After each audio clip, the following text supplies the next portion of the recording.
নমস্কার বন্ধুরা, চলে এসেছি আবার একটা নতুন ভিডিও নিয়ে। আর আমি এখানে রেডি হতে চলে এসেছি। আর এটা হচ্ছে কালী পুজোর দিন রাত্রির বেলা ভিডিও। আর এটা আমি দেখুন এখানে সেজেগুজে নিয়েছি। আর কারণ এখানে হচ্ছে আমাদের জমিদার বাড়িতে আমার মেয়ে কুমারী হবে, তাই জন্য আমি এখানে লাল টুকটুকে হয়ে রেডি হয়ে নিয়েছি। আর তারপরে মাম্মামকেও রেডি করে দিয়েছি। ও দেখুন এখানে বসে আছে রেডি ঠেডি হয়ে। তারপরে বাড়িতে এবার আলো দিয়ে সাজাবো, সেই জন্য এখানে মোমবাতি প্রদীপ সব রেডি করে নিয়েছি। এবার চারিদিকে সাজাচ্ছি।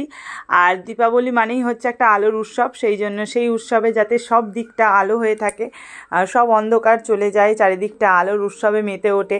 আর সমস্ত যেমন দুঃখ কষ্ট যেমন চলে যাবে, তেমন তার সাথে সাথে চারিদিকটা আলোই আলোকীর্ণ হয়ে যাবে। আর যেমন দীপাবলির আসার মানেই হচ্ছে বাড়িটার আলো দিয়ে সাজানো, একটা চারিদিকে একটা লাইট থাকবে ঝমঝম, মানে চারিদিকে চকমক চকমক করবে, দেখতে যেমন ভালো লাগে তেমন জীবনেও যা দুঃখ কষ্ট আছে সমস্ত কিছু চলে যাবে। মা আমাদের সবার জীবনে এরকম আলো নিয়ে আসবে। আর তারপরে ওখানে চলে গেছি, জমিদার বাড়িতে চলে গেছি। আর দেখুন মাম্মাম এখানে মায়ের কাছে গেছে প্রণাম করতে।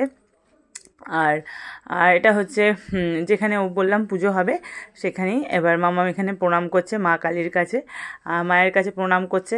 এবার ওর মনের ইচ্ছা জানাচ্ছে। ও তো ছোটো এখন, ও কী বলছে সেটা আমি জানি না। ও এখানে প্রণাম করে নিল। তারপরে এখানে মায়ের পুজো স্টার্ট হয়ে গেছে। সন্ধ্যেবেলা পুজো শুরু হয়ে গেছিলো, আমরা ওখানে বসেছিলাম খানিকক্ষণ। তারপরে এটা দেখুন জমিদার বাড়ি, আমাদের এখানে জমিদার বাড়ি। আর কত পুরনো দিনের আগেকার দিনের বাড়ি, দেখুন দেখলেই বুঝতে পারবেন এটা কত পুরনো দিনের বাড়ি। আর এখানে অনেকেই আসে অনেক ছবি ছাপা তুলতে, যেহেতু এটা অনেক দিনের পুরনো জমিদার বাড়ি। আর এখানে মায়ের পুজো হচ্ছে, সবাই এসছে, খানিকক্ষণ একটু পুজো হলো, আমরা দেখলাম। দেখুন এখানে পুজো হচ্ছে আর আমরা সবাই ওখানে বসে আছি, দেখছি, ভালো লাগে। মানে মনটা ভালো হয়ে যায়, মায়ের কাছে গেলেই মনটা ভালো হয়ে যায়। আর মানে সমস্ত মাথা থেকে চলে যায় খারাপ জিনিস। আর এখানে দেখুন মামামকে কুমারী হবে বলে এখানে রেডি করানো হচ্ছে। ওনারা যে শাড়িটা দিয়েছিল, সাজগোজগুলো দিয়েছিল, এখানে চুমকি আর রুমকি সাজাচ্ছে। আমি দায়িত্ব নিইনি, যেহেতু চুমকি রুমকি আছে সেহেতু ওদেরকেই বলেছি। ওরা এখানে রেডি ফেডি করে ওকে সাজিয়ে গুজিয়ে দিচ্ছে। আর মামাম দেখুন কত সুন্দরভাবে সাজিয়েছে, ভালো লাগছে। আর ও চুপ করে ছিল, ও চুপ করে থাকে, সাজতে বুঝতে অসুবিধা হয় না। তারপরে এখানে বলি স্টার্ট হয়ে গেল। এখানে মায়ের কাছে আগে বলি হবে, তারপরে তো পুজো, মানে পুজোটা হয়ে যাওয়ার পর তারপরে বলি হয়ে তারপরে কুমারী পুজো হয়। এখানে বলির জন্য সমস্ত কিছু নেওয়া হয়ে যাওয়া হলো। তারপরে মামামকে এখানে কুমারী পুজোর জন্য এখানে বসিয়ে দেওয়া হলো, সমস্ত কিছু ব্যবস্থা হয়ে গেল।